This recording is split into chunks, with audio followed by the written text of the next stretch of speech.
घनमूल के इस प्रश्न को देखेंगे। इस प्रश्न में मान ज्ञात करना है, तो हम क्या करेंगे कि 729 का घनमूल ज्ञात करना है और बट्टा में है 0.027, इसका मान ज्ञात करना है। तो हम क्या करेंगे, इसको फैक्टर में तोड़ देंगे। 729 का फैक्टर कर देंगे तो ये हो जाएगा 3 से, 3 दूनी 6, 3 चौका 12 और ये 3 तिरिका 9। फिर 3 से ले जाएंगे तो ये हो जाएगा 8 तिया 24 और 3 एकम 3। फिर इसको 3 से ले जाएंगे तो 27 तिया 81 और ये 3 से जाएगा तो 9 तिया 27। फिर 3 से ले जाएंगे तो 3 तिरिका 9, यानी कि हमारे पास एक 3 का क्यूब बन रहा है, फिर एक 3 का क्यूब बन रहा है। तो इसको ऐसे लिख सकते हैं, इसको ऐसे लिख सकते हैं 3 का क्यूब इंटू 3 का क्यूब, और ये बट्टा में ये 27 जो है 3 का क्यूब होता है, तो इसको ऐसे लिख सकते हैं 0.3 का क्यूब। जब रूट से बाहर आएगा तो क्यूब खत्म हो जाएगा, तो ये हो जाएगा 3 इंटू 3 और बट्टा में हो जाएगा 0.3। अब इसको सॉल्व करेंगे तो 3 इंटू 3 इंटू ये पॉइंट जब हटाएंगे तो ऊपर हो जाएगा 1 और संख्या 1 है तो 0 और बट्टा में हो जाएगा 3। 3 से 3 खत्म हो जाएगा और हमारे पास आंसर जो आएगा 10 तिहाई 30, यही हमारा आंसर हो जाएगा। कह रहा है 1125 को किस छोटी से छोटी संख्या से भाग करें कि भागफल परिपूर्ण घन हो। तो हम क्या करेंगे, इसका फैक्टर निकाल लेंगे। तो इसका फैक्टर जब निकालेंगे तो 1125 को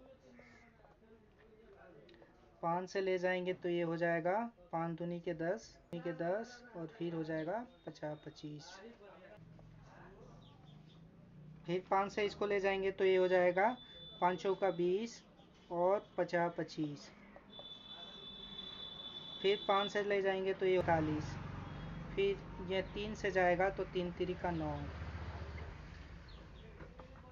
तो किसी भी संख्या को पूर्ण घन होने के लिए उसका अभाज्य गुणनखंड के घात क्यू होने चाहिए, मतलब घात 3 होना चाहिए, जबकि यहाँ पे 2 है। तो हम क्या करेंगे, 3 इंटू 3 इक्वल टू 9। 9 से इस संख्या में भाग देंगे, वही छोटी से छोटी संख्या है। जब भी आपको रूट के अंदर रूट और इस तरह का प्रश्न दिखे तो इसको सिंपली पीछे से सॉल्व करना है। तो हम क्या करेंगे, इसका मान ज्ञात करने के लिए कह रहा है। तो सबसे पहले हम क्या करेंगे, रूट 127 यानी 127 और प्लस में हो जाएगा रूट 279 और प्लस 100 जो होता है 10 का स्क्वायर होता है, तो ये हमारे पास हो जाएगा 10। फिर यहाँ पे हो जाएगा 127 और प्लस ये हो जाएगा हमारे पास 289।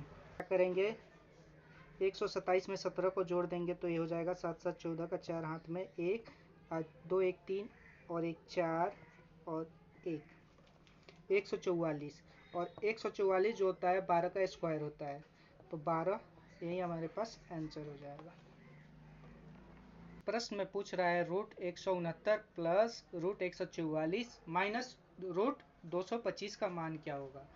तो हम इसको सिंपली इसका जानते हैं कि 13 का स्क्वायर होता है, तो इसको लिख सकते हैं 13 इंटू 13 और प्लस 12 बराबर 144 होता है, तो 12 का स्क्वायर है और माइनस ये होगा 15 का स्क्वायर, 15 इंटू 15।